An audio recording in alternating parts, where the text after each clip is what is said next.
Right, second episode, um, which will be a shortened version because I just tried to record one. It came out to half an hour. Nobody got time for that. This is about character creation. Now, character creation can be a very long discussion because there are some combinations that, for practical reasons, are a lot stronger than what they look like on paper. For example, one of the really funny ones is half troll that has a -4 to intelligence actually makes really good mages. It's extremely counterintuitive, but when you actually try it, it just works. And then as you get more experience, you learn why is it that it does work. Um, for the time being, we're going to focus on winning, and therefore we're going to create just a character that is most suitable to win the game. It doesn't cover enjoyment, it doesn't cover the experience, it just focuses on you want to beat the game. Now, Angband is a game where you start in a town and you go down in the dungeon underneath it. This dungeon is 100 levels long. At the very last level, at dungeon level 100, there's Morgoth. If you kill Morgoth in any way, you have managed to win the game. You're a winner. Woohoo! Now, in Angband, you start as very weak, and there's a very large number of monsters that will one-shot you. They have not only, but they have several different ways in which they can one-shot you. There's also situations where monsters are not capable of one-shotting you, but they can gank you. So it's a game where it's unfair. You do need to get stronger. In order to get stronger, you need experience points, but you also need to increase your stats and find good gear. And gear and the stats are a lot more important than just the level on its own.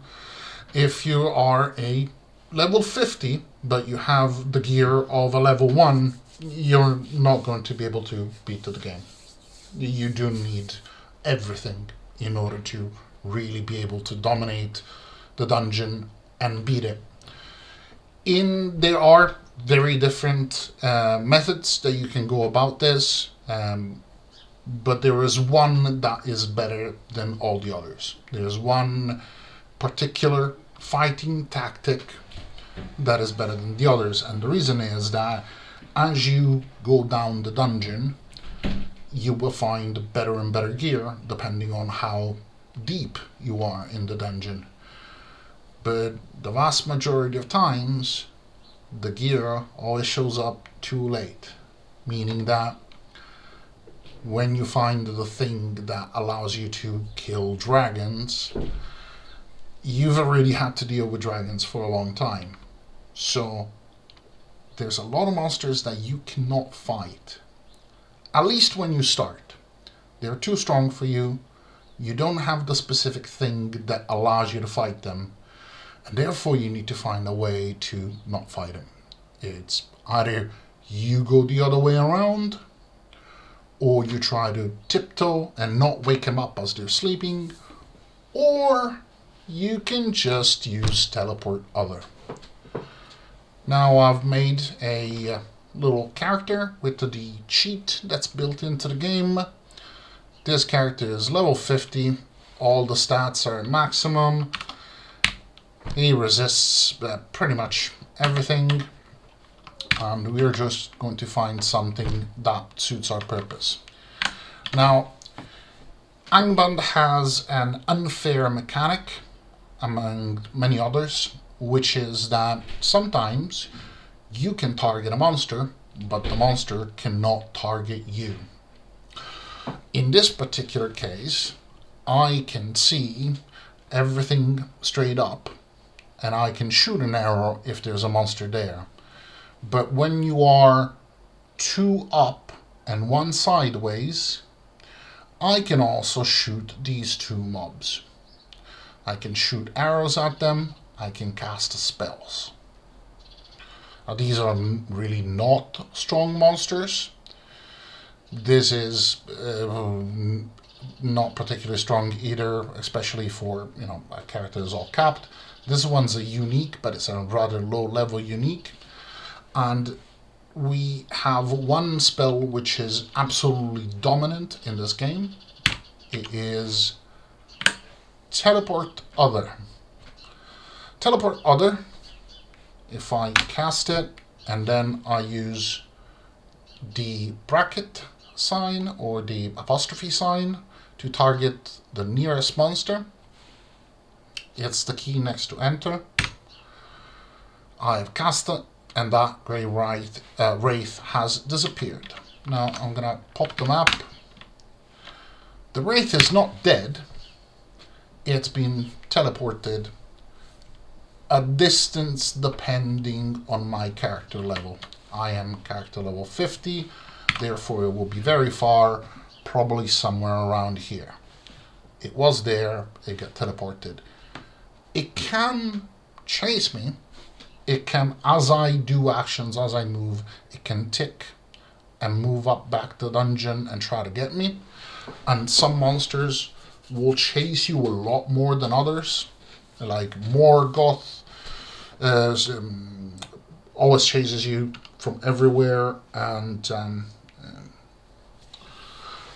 forgot the name. But one of the Balrogs, his primary guard, Gothmog will chase you all the time, and it's really annoying. But unfortunately, you cannot kill him for reasons that I will explain later. Now, Teleport Other is going to be the number one tactic that you use. As a matter of fact, we will have a key bind, which means that you press a key and you will always get to the same spell or action. For mine is F5. Bonk, the dragon is gone.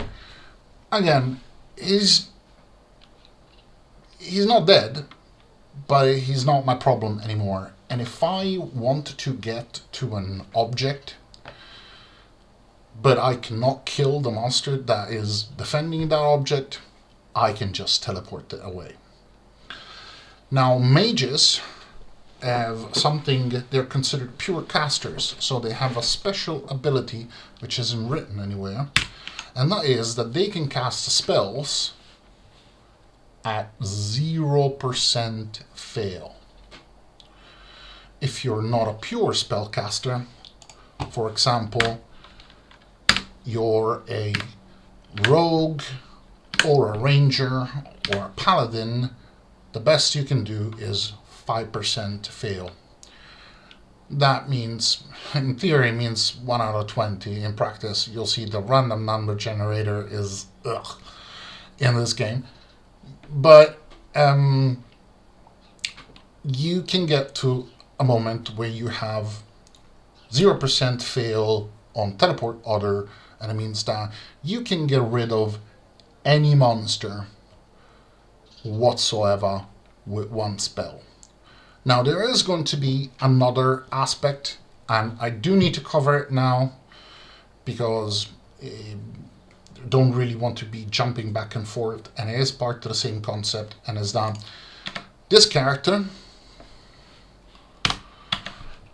currently moves at plus 60 speed. Plus 60 is a very, very high number. You do not need this. If you're brand new, you start at speed 0. If you get to speed plus 10, you move at about 2 times as fast as someone that has a speed plus 0. If you get to plus 20, you move 3 times as fast. And if you get to plus 35, you move 4 times as fast. And that means you can either move 1, 2, 3, 4 squares in the time that the other monster moves 1 square, or you can attack 4 times or cast 4 spells. Other monsters also have a speed modifier. You can use the L button to look at a monster, press R to recall the information, and it will tell you moves quickly or moves very quickly or blindingly fast and so on. So you do always have the opportunity to act first if you are here and the monster is there or there. Look at this T shape, and that's how, imagine that you're basically waiting and for the monster to turn the corner, and the moment they turn the corner, before they spot you, you zap them with the spell. If the monster moves fast enough, they could get there and then there before you have any chance to do anything. Or they may even be able to attack you before you have a chance to do anything. And incidentally, if you are here and they are there, they also then have the T and they can attack you even if you're not moving. So if we have a dragon there, the dragon can breathe fire on me who is there. I might as well be in front of them because I get no protection whatsoever from being behind a rock. Now, in order to do a character that is most suitable to use this, essentially exploit this mechanic, we are going to go with a mage, and we are going to be using the high elf. I did record a video just now. It was 35 minutes long, so I decided to redo it to try to compress it in a little less time.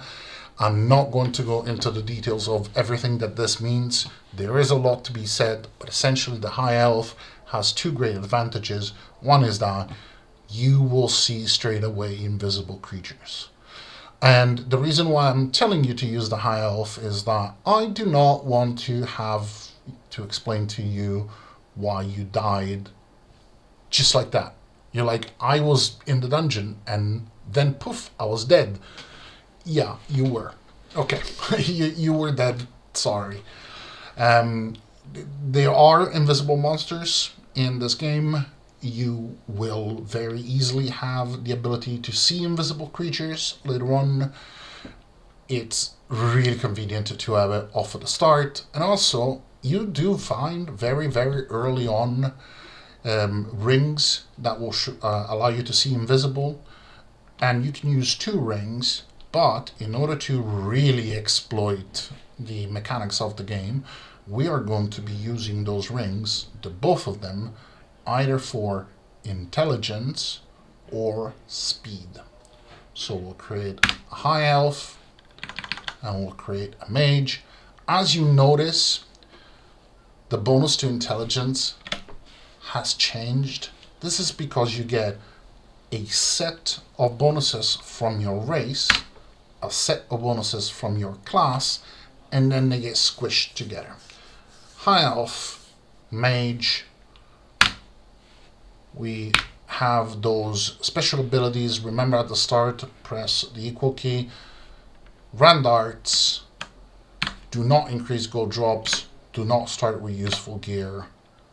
Point base, and this is fairly straightforward. All you need to do is press the left arrow key, put the strength back to 6 points, put the intelligence up to 8 points, take all of your dexterity off, put all of the constitution back on, press enter, type something like mage I, capital I.